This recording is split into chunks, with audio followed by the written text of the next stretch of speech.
Our niche was trying to earn the right to help our customers solve their problems.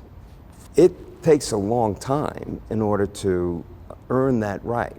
So we spent a lot of time studying our potential customers, our clients. We spent a lot of time sitting down and understanding what their problems were. A lot of time analyzing their annual reports. So that when we went in, we had a good idea of what the objectives were for the potential client, but also where we would fit in. And in many cases, when you do that initially, we would sometimes say, we don't fit in right now, but we want the right to fit in down the road. Mm-hmm. So our philosophy and business plan was to build something.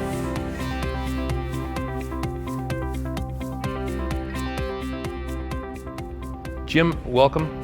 Thank you, Sam. Good to be here. As I mentioned before, just very interested in general, the topic here is leadership and your life story as it applies to leaders, leadership, kind of things that you hold to be important, whether we're referring to individuals that other people may know from history or from kind of the news or whatever, or just people that are very personal in your life that made a big impact on you. So the first thing I ever heard about you was that you were identified in Fortune magazine as the world's best salesperson.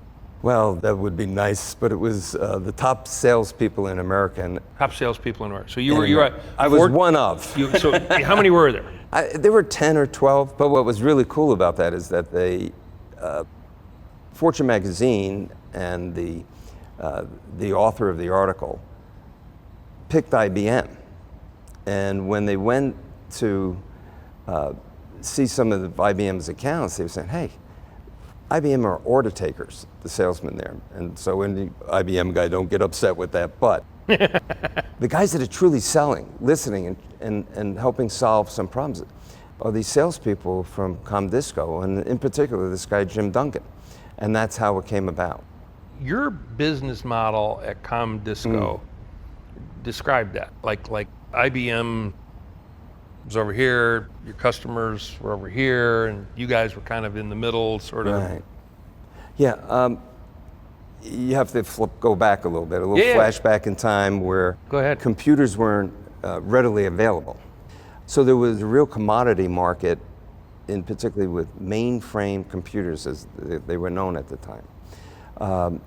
And our niche was trying to earn the right to help our customers solve their problems from a financial standpoint and from a market standpoint. Is this the correct time to buy a certain computer? Should I wait? Should I go with the previous generation of computers? Will that meet our needs? And so it takes a long time in order to earn that right. So we spent a lot of time studying our potential customers, our clients. We spent a lot of time sitting down and understanding what their problems were. A lot of time analyzing their annual reports. So that when we went in, we had a good idea of what the objectives were for the potential client, but also where we would fit in. And in many cases, when you do that initially, we would sometimes say, we don't fit in right now, but we want the right to fit in down the road, because you're going in a different direction.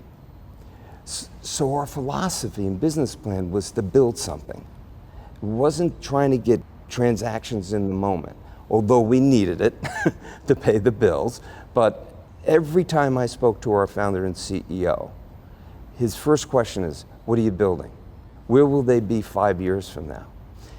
And I've read a lot of the things that you've done, and I think it falls into place with what our CEO did and founder, without knowing relational selling, okay? His name was Ken Patika. So Ken, every once in a while, on a surprise call, would say, All right, Jim, what are you working on? And I thought he was testing me, but he wasn't, because he already trusted me.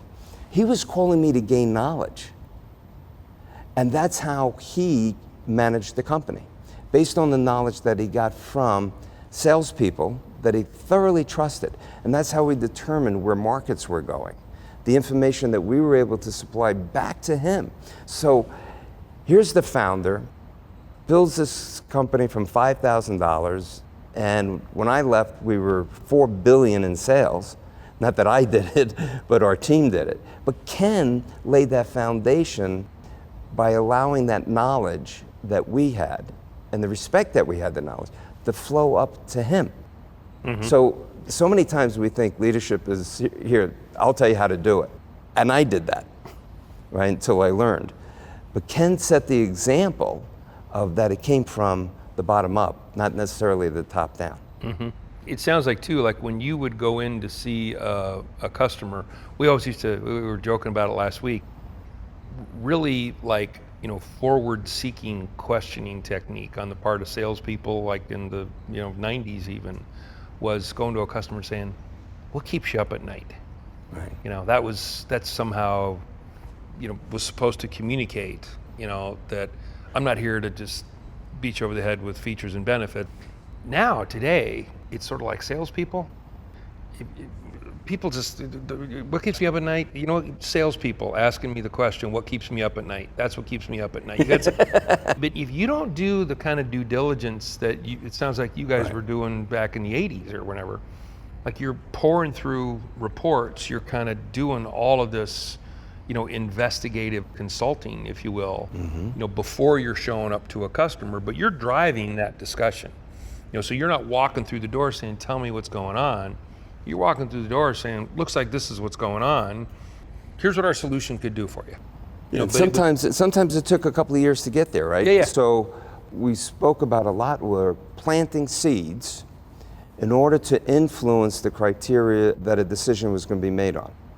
If we could line up what our benefits were, our strengths were, as criteria for their decision, then we were in a better position to do it. And that's not done overnight. Yeah. I mean, that's done by listening, by showing up, being there, coming in when you know there isn't a transaction for you to help out, and knowing the customer very, very well.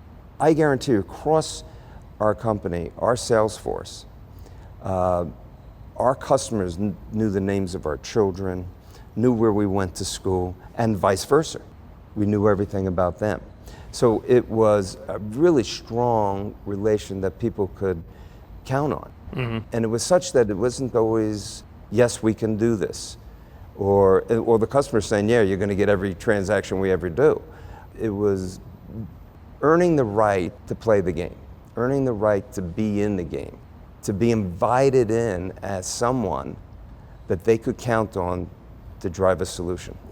There was an account that was in the middle of a number of customers geographically in Manhattan. And they would call me in for advice like once a quarter. Well, this goes on for 3 years without not $1 of business. But I had a great relationship with this guy. His son was a concert pianist, and his son would play at the Carnegie Hall. He'd play over at various venues in New York.